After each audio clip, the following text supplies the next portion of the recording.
Hi friends, simple YouTube ಚಾನಲಿಗೆ ನಿಮಗೆಲ್ಲ ಸ್ವಾಗತ. ನೋಡಿ, ಇದು ಗೋಕರ್ಣ ಹೂವು, ನೀಲಿ ಬಣ್ಣದ ಗೋಕರ್ಣ ಹೂವು ನನ್ನ ಸ್ನೇಹಿತೆ ನನಗೆ ಕೊಟ್ಟಿದ್ದು. ಈ ಗೋಕರ್ಣ ಹೂವು ಏನು ಪರಿಮಳ ಇಲ್ಲದೆ ಇರುವಂಥ ಹೂವು, ಆದರೆ ಔಷಧಿಯ ಗುಣ ಮಾತ್ರ ಹೇರಳವಾಗಿ ಇದೆ. ಜೀರ್ಣಶಕ್ತಿಗೆ ಕೂಡ ಒಳ್ಳೆಯದು. ಈ ಗೋಕರ್ಣ ಹೂವನ್ನು ನಾನು ತಗೊಂಡು ತೊಳೆದು ಕ್ಲೀನ್ ಮಾಡಿ ಇಟ್ಕೊಂಡಿದ್ದೀನಿ.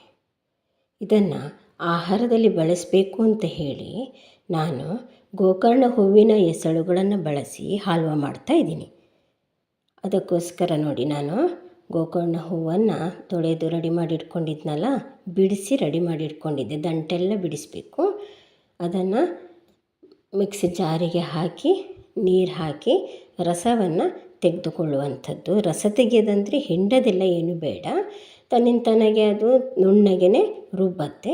ಹಾಗಾಗಿ ರಸ ತೆಕ್ಕೋಬೇಕು ಅಂತ ಏನಿಲ್ಲ, ನುಣ್ಣಗೆ ತಿರುವಿದ್ರೆ ಆಯಿತು. ನೋಡಿ, ನುಣ್ಣಗೆ ತಿರುವಿ ಆಗಿದೆ. ತುಂಬ ಔಷಧೀಯ ಗುಣಗಳು ಈ ಗೋಕರ್ಣ ಹೂವಿನಲ್ಲಿ ಇದೆ. ತುಂಬ ಬಣ್ಣದ್ದು ಕೂಡ ಇದೆ. ನೋಡಿ, ಹಲ್ವ ಮಾಡಲಿಕ್ಕೋಸ್ಕರ ನಾನು 1 ಬಟ್ಲಾಗುವಷ್ಟು ಕಾರ್ನ್ಫ್ಲವರ್ ತೊಗೊಂಡಿದ್ದೀನಿ, 1 ಬಟ್ಲು ಸಕ್ಕರೆ, ಸ್ವಲ್ಪ ಗೋಡಂಬಿ ಮತ್ತು ಗೋಕರ್ಣ ಹೂವಿನ ರಸ ಮತ್ತು 3-4 ಚಮಚ ತುಪ್ಪ ತಗೊಂಡಿದ್ದೀನಿ. ಒಂದು ಬಾಣಲಿಗೆ ಕಾರ್ನ್ಫ್ಲವರ್ ಹಾಕುವಂಥದ್ದು, ಆಮೇಲೆ ನೀರು ಹಾಕಿ ಕಲಸೋದು. ನಿಮಗೆ ಜಾಸ್ತಿ ಹೂವಿನ ರಸ ಇದ್ದರೆ ಜಾಸ್ತಿ ಕಾರ್ನ್ಫ್ಲವರ್ ತಗೊಂಡು ಜಾಸ್ತಿ ಮಾಡ್ಕೋಬೋದು.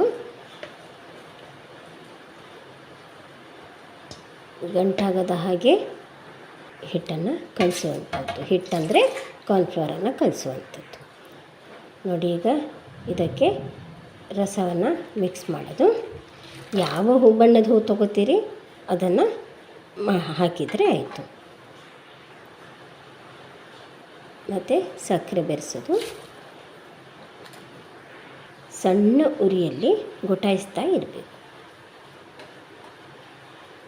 ಇಲ್ಲಾಂದರೆ ತಳ ಹಿಡಿಬಿಡುತ್ತಲ್ಲ, ಅದಕ್ಕೋಸ್ಕರ. ಮತ್ತು ಬೇಗ ಇದು ಆಗುತ್ತೆ, ಬೇಗ ಗಟ್ಟಿ ಆಗ್ತಾ ಬರುತ್ತೆ. ತುಪ್ಪ ಹಾಕ್ಕೊಳ್ಬೇಕು, ಸ್ವಲ್ಪ ತುಪ್ಪ ಹಾಕ್ಕೊಳ್ಳುವ.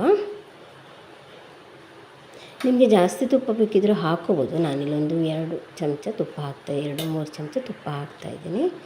ಮತ್ತು ಅಷ್ಟರೊಳಗೆ ನಾವು ಈ ಕಡೆಯಿಂದ ಏಲಕ್ಕಿ ಪುಡಿ ಮಾಡ್ಕೊಳ್ಳುವ. ಏಲಕ್ಕಿ ಪುಡಿ ಮಾಡ್ಕೊಳ್ಳಿಕ್ಕೆ ಏಲಕ್ಕಿಯನ್ನು ತೊಗೊಂಡು ಆನಂತರ ಅದಕ್ಕೆ ಸಕ್ಕರೆ ಹಾಕಿದರೆ ಬೇಗ ಪುಡಿ ಆಗುತ್ತೆ.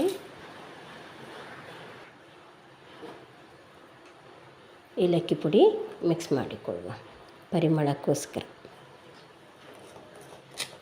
ನೋಡಿ, ಗಟ್ಟಿ ಆಗ್ತಾ ಬರ್ತಾಯಿದೆ, ಬೇಗ ಆಗುತ್ತೆ ಇದು ಹಲ್ವಾ. ಕಾರ್ನ್ಫ್ಲವರ್ ಹಾಕಿರೋದಲ್ವ, ಹಾಗಾಗಿ ಬೇಗ ಗೊಟಾಯಿಸುವಾಗ ಬೇಗ ಗಟ್ಟಿ ಆಗ್ತಾ ಬರುತ್ತೆ. ನಿಧಾನ ಉರಿಯಲ್ಲಿ ಕೈ ಆಡಿಸ್ತಾ ಇರಬೇಕು.